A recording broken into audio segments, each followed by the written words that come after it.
Many streets throughout Brazil remain packed with protesters. They returned to the streets in smaller, sporadic protests in a handful of Brazilian cities on Tuesday, demanding better education, transport, and health services. The protests came one day, though, after President Dilma Rousseff proposed a wide range of actions to reform Brazil's political system.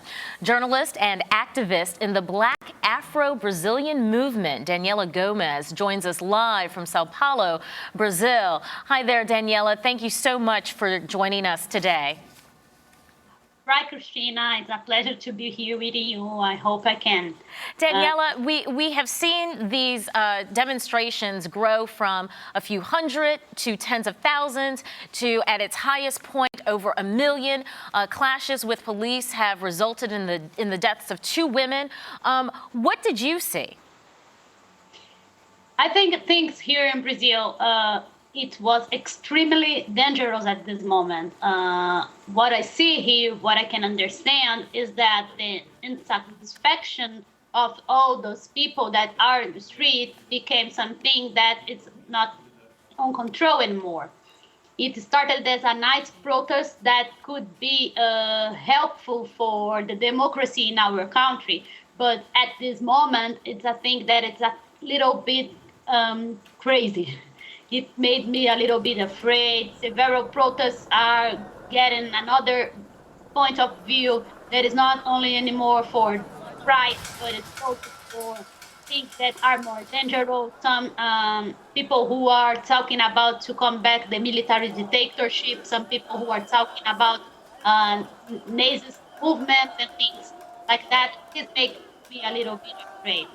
And Daniela, this demonstration did begin with a move to increase bus fare, I understand, 20 cents. But as we've said, it has grown bigger and bigger and bigger. And it does seem to be a nameless, kind of leaderless protest movement. But you talk about that in these demonstrations, there have been calls for military dictatorship. I mean, that seems indicative of clearly bigger, wider problems facing Brazil, is it not?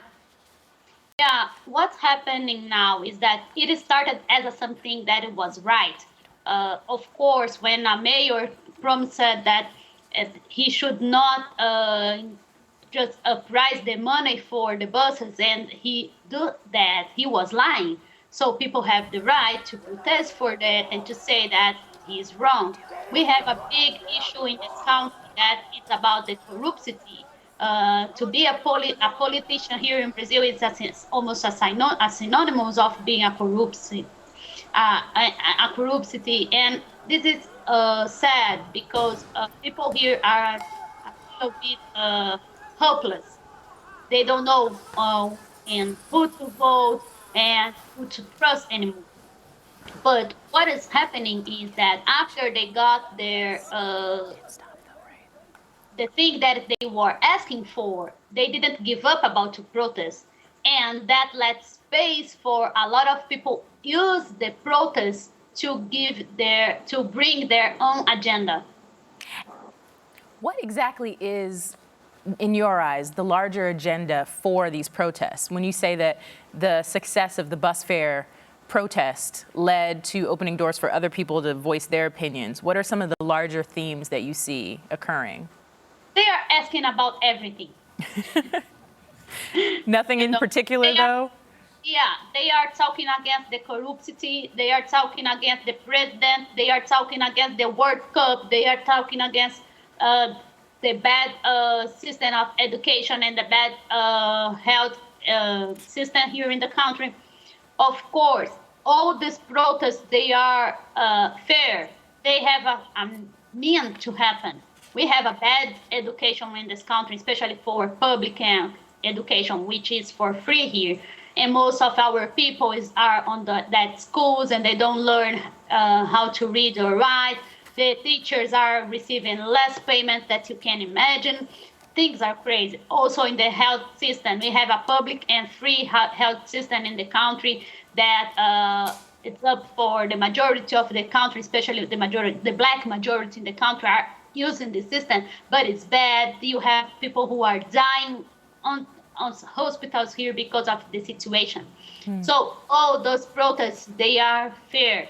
But when they always start to happen at the same time, it became a great situation. All the feelings that are were closed like for 20 years or more, because I am 31 years old and I had never seen something like this before in my country. All that feelings that were inside people just came to the street. And this is, in my opinion, of course, this is a little bit dangerous.